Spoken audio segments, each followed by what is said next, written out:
Hello. You might be confused as to why certain things look slightly different. I realized this tripod I picked out doesn't go to eye level. So it might feel weird today, but I'll try not to make it feel weird. Hello, how's it going? We're here today to chat about some of the rainier gigs I've had, and just a reminder of, I don't know, how people, they want to be helpful, but they don't know how. And that's what we're here for, to teach people how to be helpful in our own profession. So without further ado, let's get to chatting on the Dutch Snedeker podcast.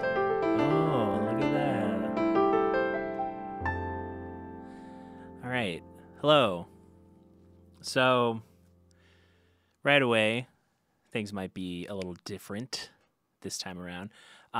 Everything that I normally would use for a setup just isn't here today. The normal tripod I was using, where I had a better eye level, that's at home, and I forgot it because I'm smart and I am a responsible person.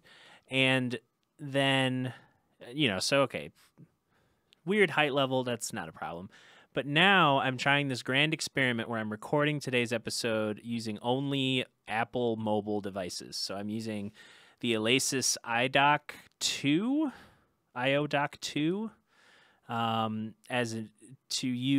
it converts my iPad Pro into an interface.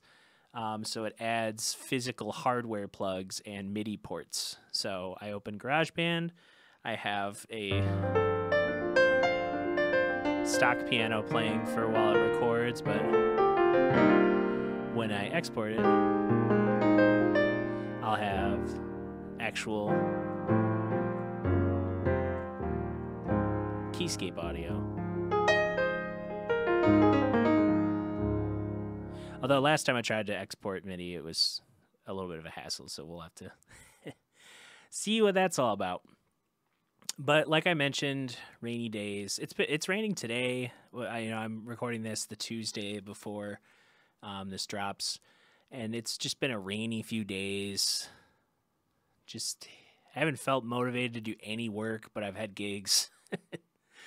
I'm really anticipating. It's good that I had this kind of relaxed weekend. I could say relaxed, but there will be some things in the stories that made it less relaxing. But I had my second massage, and a float session all in the same week, back to back, Wednesday and Thursday, and then I had these gigs, and then I literally took. Like Sunday, I went and got lunch with my brother and took the day off. And then Monday, I literally left my house, and the first thought in my head was, I don't want to do this. And I just made the executive decision on behalf of Dutcher Corps that the only employee doesn't want to work today. So I took Monday off because the rest of this month is going to be busy. Now, the good kind of busy, the busy that's going to see growth in the creative stuff, in the business stuff, in the amount of live shows I'm doing. I'm going to be doing a lot more this month.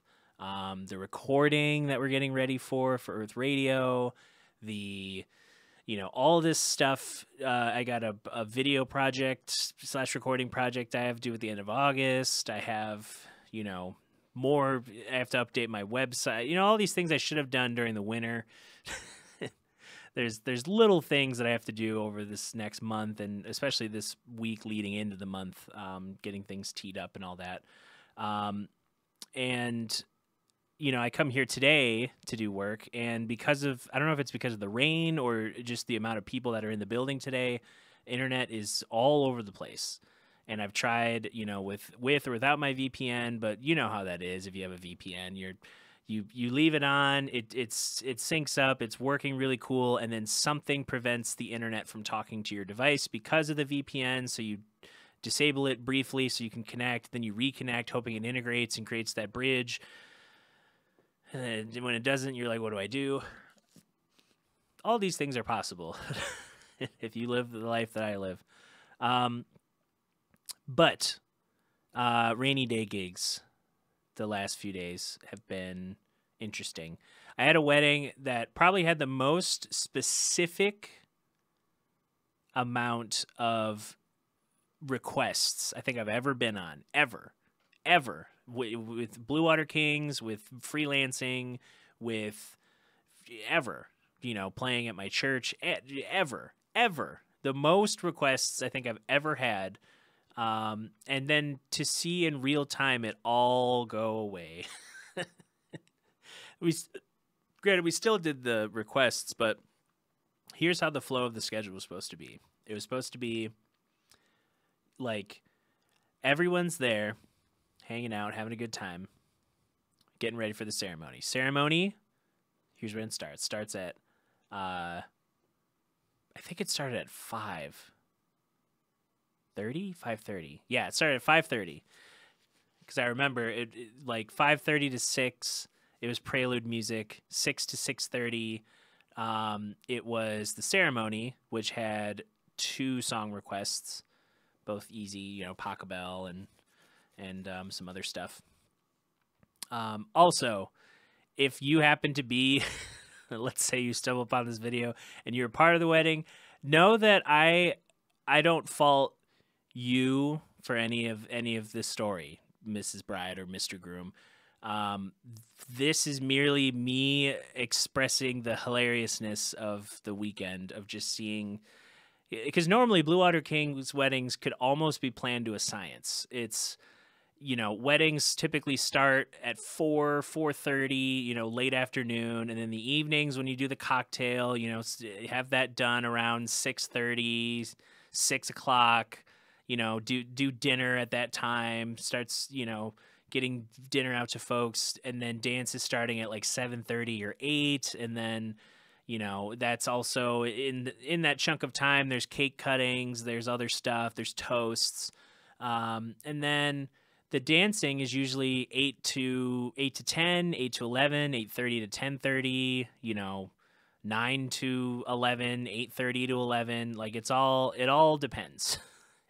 But it's all within that time span. So usually I'm getting done between 10 and midnight. This wedding, we were going to get done at 10:30 and we were going to start at 5:30. And there was no room for anything to go wrong. And multiple things went wrong. The food truck went to the wrong location. And then when they got there, they got stuck. So they had to be towed to the venue. And they were probably like 45 minutes late. Dinner started late. We still had to do, because it was like somehow so specifically laid out, but then the task of emceeing was given to someone who has like no authority, which is kind of like, hey, I guess we're gonna do this, and then we're gonna do that, and that's gonna be, I don't know. I find it funny. I went and did a microphone motion, even though I have a microphone right here that I could just, use. He was not. He was just like, we're gonna be there with this. It's like so soft and like kind of just being like, if you want, I don't know if you've got, if you want. So we did that schedule. Like I said, 5:30 to 6:30 was like prelude ceremony. 6:30 to 7. That's when we're supposed to eat dinner. 6:30 to 7. And then 7 to 8 was cocktail hour. So the band was supposed to eat dinner before cocktail hour, play cocktail hour, DJ the transition between cocktail hour and the dances, and then do the dances, which had 3 requests, and then do 2 sets of music with 1 break with 2 requests in the last set. So it was a lot of requests, a lot of like, this song at this time, do it. And we hit all the requests, but with the food truck being late, everything getting pushed back, we kind of shoved 1 set of music with all the requests, ended a half hour early. Like, that was interesting. They were just like, no one wants to be here. Let's just, because there's also a dry wedding. So it's like, there's ways to do a dry wedding, and you have to have the right people. Like when you see a church youth group, that's a dry wedding. That's that should be this. It's like, could a church youth group have fun here? Then, and I say church youth group because it's like, it's a mix of like the over enthusiastic like Christian kids who are just like gung ho about anything having to do with the church, so they're already happy. Then it's like their school friends who are like kind of Christian, and like they go to their church because it's different than what their parents do, and their youth group room has a ping pong table, so they're there. And then it's the people who are just like, oh, free trip, like it's summer, I don't have anything to do. I'm not really a Christian, but some of my friends from school go to this church, and it looks like they're going to Craig's Cruisers. Let's go do that.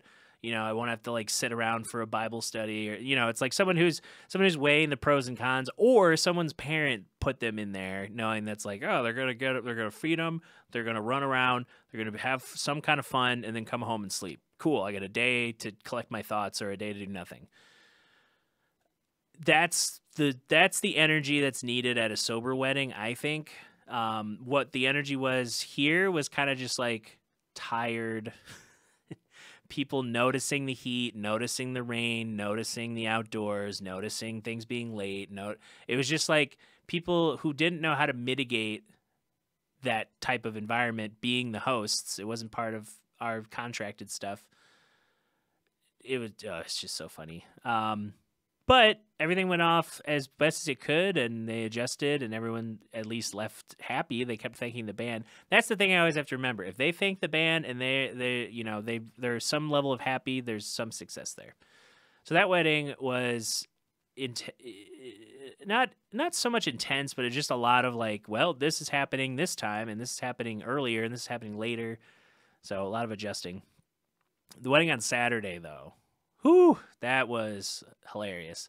Again, I appreciate the people trying to help, but it's very apparent that there was no like in their brain, like it's just like something's happening, I need to help, instead of like, maybe I should just go inside and let the people who know how to do things, because that's what people who pay for these weddings already do. Like, some of them were helpful. I appreciate the people who help out at weddings. But most of the time, people are, they're paying for a planner, they're paying for a caterer, they're paying for a band. They don't need to run around and be like, can I help serve? Can I help? I want to bring some plates. Can I help with the decor? I just think this flower arrangement could be a little bit better. Oh, the napkin could have been folded a little bit. No. Go away. There's like, we appreciate your attention to details, but this was already thought of months in advance, and we don't have time to brief you because you're going to want to do it your own way. Basically what happened was we were setting up, it was in this outdoor tent area with a concrete floor, basically a makeshift room. Like, they had a platform, they put up this tent that's walled with like window, like fake window, clear plastic window type stuff, and a couple entrances. And it started raining a little bit during the first set. We were like, okay, keep an eye on it. Let's see if it gets any worse. Starts raining a lot. Starts raining a ton. And now there's the issue of, well, it's raining a ton. How do we get around this? What do we do? And then, as we're all kind of like panicked, kind of like, this isn't gonna hold. Like, this is a bad idea. This is bad. It was literally, imagine the worst recipe for outdoor wedding. It was humid. It had rained the night before, so everything was wet. It was definitely going to rain that afternoon when we were playing. It was definitely going to storm that afternoon when we were playing. There was a tornado watch for every county in that region until 7, and we were supposed to be done at 4:45. Like, this was already a weird wedding schedule. We were supposed to get there early, play from 2:30 to 4:45, then the party would break for dinner, and then would have dances and DJing and stuff. But what ended up happening was when the rain increased, it jumped, the water started flooding and jumping over the or I guess under the sandbag barriers that the staff had attempted to, keep things watertight with. And it spilled all over the concrete. It was, people were moving amps, unplugging things, like powering things down, unplugging them frantically. Cables were getting soaked. Luckily all my stuff could sit on top of my piano, so I had to carefully like load stuff onto my cart and then like carry through the rain, and we just ended, and I got home an hour earlier. But during the whole time, things are flooding actively. My friend had his $1,200 brand new bass amp. Like he literally I only knew it started to flood because he felt it on his shoe, immediately stopped playing, turned off his bass amp, moved the amp into the center of the room, and then started like figuring out what to do. And meanwhile, there's people who wanted to help. They're like, what can we do? What can we do? What are we doing? And I'm like, what do you get inside? What do you mean, what can you do? Like, the more people helping move all this equipment that don't know what to, like, they were worried about unplugged cables on the floor getting wet. And they're like, wait, someone pick up those cables. They're getting wet. What are you doing?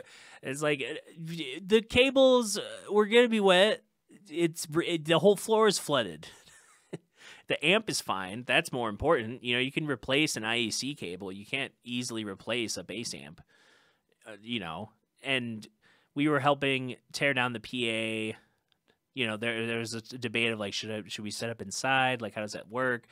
And the space, there's just too much going on to try and like, move everything. It would have been a whole hassle. It probably wouldn't have gotten a tip. Like, it just wouldn't have made sense because we were already like halfway through our contract, and to move all the stuff indoors, set up, start playing again, we'd be done in like a half hour, and there wouldn't be any reason to do it. So we made the executive call to end it. Not before some interesting suggestions. Someone was like, hey, maybe we could move you to the higher ground. There's a higher spot in the higher the corner is the higher part of the ground. The water, I'm like, the whole floor is flooded. What are you talking about? What are you talking about? That's what I mean. Like, people who are helpful and they don't know what to do. And they're just like, it's like... It's like looking at their home flooding and just being like, well, if we just move all the furniture to the first floor, then it's like, no, the basement's full. It's filling up. The house is ruined. Let's get out of here. Like, luckily, people got out before equipment was ruined, but, the power went out in the tent. Like, they were like, could you move to... It's like, the power went out. What do you mean? The power went out. It's a monsoon. We're near the lakeshore. It's gonna turn into a thunderstorm. There's a tornado warning. And you want to still have drinks out here? No. All your friends are going inside to the indoor part of the venue. No. It's you have so much hope for people that is like, maybe people will understand. It's like, sometimes people just don't act well under pressure, and they're just like, well, if we like, the staff had the more sensible idea. They're like, let's get you some tape and some plastic bags, like trash bags, like in a roll, so you can just wrap all your stuff that doesn't have cases and be able to load it in without it getting soaked. That is a way better idea than someone going, well, if we just pick up the band and move it here, we can still do Uptown Funk, we can still do Sweet Caroline, and we can still have a wedding. It's like, no, it's over. It's fine. Like, just go inside. The only things people will remember are like, oh, that was funny when it started raining and we all had to go inside. Ha ha. It doesn't matter that the catering had already set up everything outdoors, even though they were probably protesting the whole day. Like, we should set this up inside. It's gonna rain. We should set it up inside. And then someone else is like, no, they wanted an outdoor wedding. They're paying for it. It's like, well, they'd be much happier if we told them right away, like, this is what's happening. And then when it inevitably starts raining, they'll be like, oh, instead of like this whole chaotic nonsense that puts multiple different departments at risk, from a storm. Like, that's what it's like. People don't get when they hire a band for an outdoor gig, and it's like, where's the power? I think there's some power down by the fishing dock. Is there one outlet? It's kind of close to the water, but I charges my phone with it when we're down by the dock. It's only broken one phone, so I think it's pretty good. It's like, why are you in charge? No, it's in our contract that we need a specific source of power. Yeah, we got that. It's about 130 feet of cabling all the way up from the house. It's plugged into the kitchen. It's not even plugged on the ground. It's plugged in the counter, so some kid could run over and trip over it. Or, like it did happen on one wedding, somebody else tripped over they kept tripping over the power, and then the whole thing was off of a generator, and then it just kept shorting out the generator, and we couldn't play. And every time that happens, like, speakers are peaking, equipment is being shut off in an incorrect way, in an unsafe way. Vintage gear has the risk of getting ruined.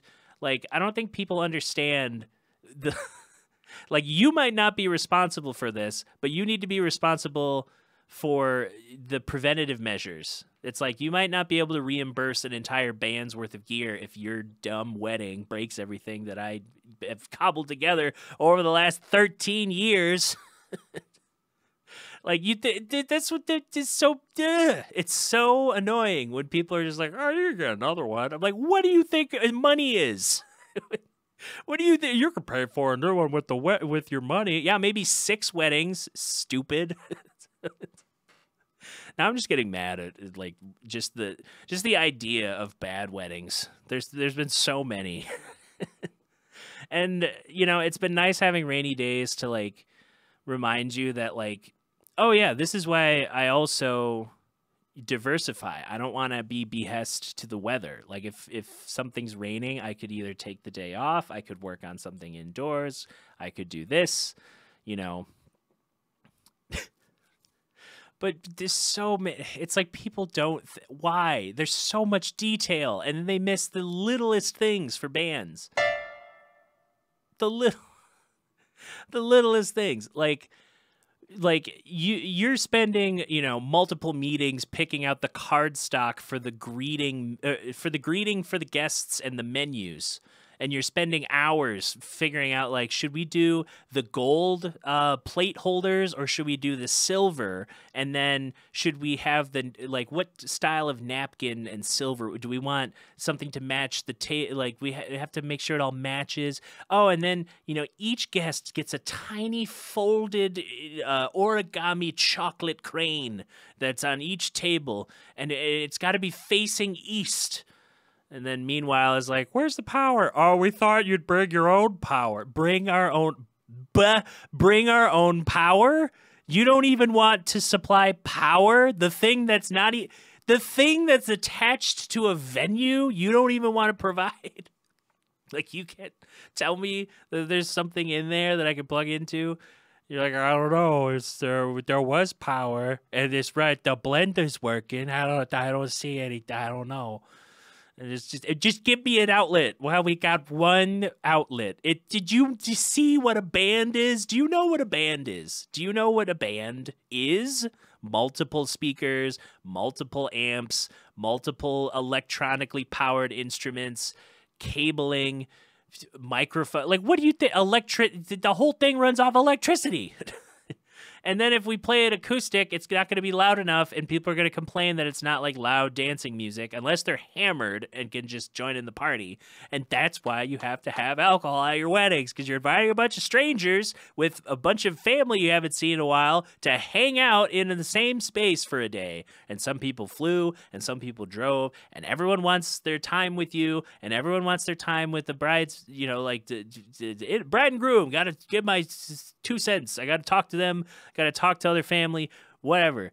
And if you don't have any icebreakers like alcohol or loud music or any of that stuff, it becomes a dull wedding. So when you are like, I don't know, the band will provide power. No, that means it's only going to create an awkward moment in your carefully planned wedding. Why do people forget that? Why? So many times I've showed up to weddings and they're just like, I didn't think you needed power. I was told that this was a bluegrass band, the Bluegrass Water Kings. No, it's called the Blue Water Kings, and I don't know why, but we have in our contract we need power because we do basically every genre that someone over 30 would like.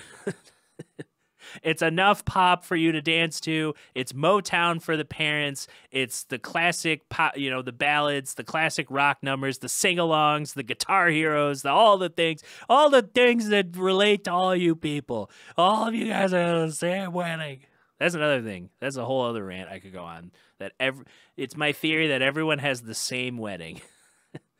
Except for like 3 people. But I'm going to talk about that in a later episode. Because I was thinking about that the other day too. But please, just be prepared. Like just if you're gonna plan a wedding, think of the big things first. Do you want music? Do you want alcohol? Do you want where are you gonna have it? When are you gonna have it? How far out are you getting engaged? And if you're engaged, are you waiting a year? Are you waiting 2 months? Are you doing a shotgun wedding? Are you doing, go to the courthouse, sign some documents with some close family, take some photos in a nice spot in downtown, and then throw a big reception later? Like, what is your plan? What are you hoping to do? And then when you think about music, think like, okay, are we hiring a full service band? All right, we need to have a venue that can accommodate that. All right. Are we hiring a DJ? All right, that's a little bit more flexible room. Let's make sure we get the details out to the DJ. There's some weddings I've played that are, contract work, not Blue Water Kings, but contract work, but they don't send any details until like the day of. And you're like, what are you talking? You wanted me to play 5 songs. The ceremony is 10 minutes long. Like, when am I just going to play like 2 seconds of like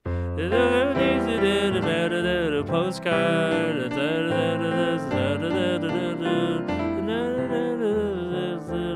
then they're up on, and then what? Then you want what?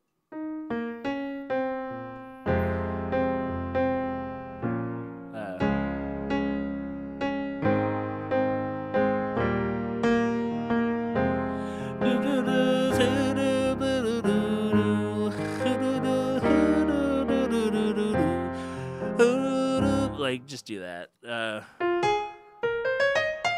What is it?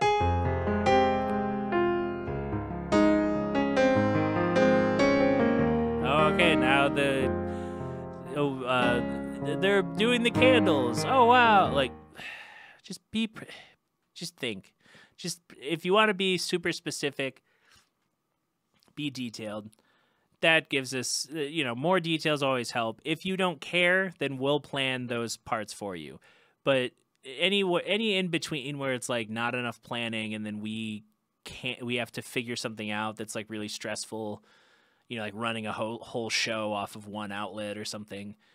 Like, just don't put us in that scenario. It'll only add to the stress of the overall day. Like, you're gonna have to you'll have to babysit, or like you'll have to constantly be in conversation with the wedding planner. Like, you'll just want to enjoy your dinner, and the wedding planner's coming over. They're like, the band says they need another power source. Can you help source another power, or delegate someone, to work with the planner that day? So all you can do is just do shots and like to dance to that one song you haven't heard since high school. Like, just do that. Just please, pretty please.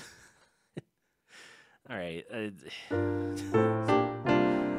That was the most impassioned episode to date. I didn't even realize I had gone all the way up to the time I usually go up to. But thanks. If you like what you heard, you can subscribe, you can share, you can follow, you can check me out on Facebook, Dutcher Snedeker Music, Instagram.com/Dutcher Snedeker, DutcherSnedeker.com, Patreon.com/Dutcher Snedeker. Go to all these places. There's ways to support, whether you want to contribute financially, with your time, with your clicks, with your eyeballs, all the support is wonderful and appreciated, and thanks for bearing with me this episode, with the tech adjustments and the different angles and all that. And if you're having a wedding, most times things are great. Just know that the things I brought up are crazy sticklers for a music company that doesn't hold its clients liable for certain things, and we want to make sure that everyone comes out without any damage. So, on that note, I gotta actually head back to Grand Rapids. So I bid you all adieu, and we'll see you next time on the next episode. And maybe I'll get a better angle so I can see so you can see when I play piano here. See you next week.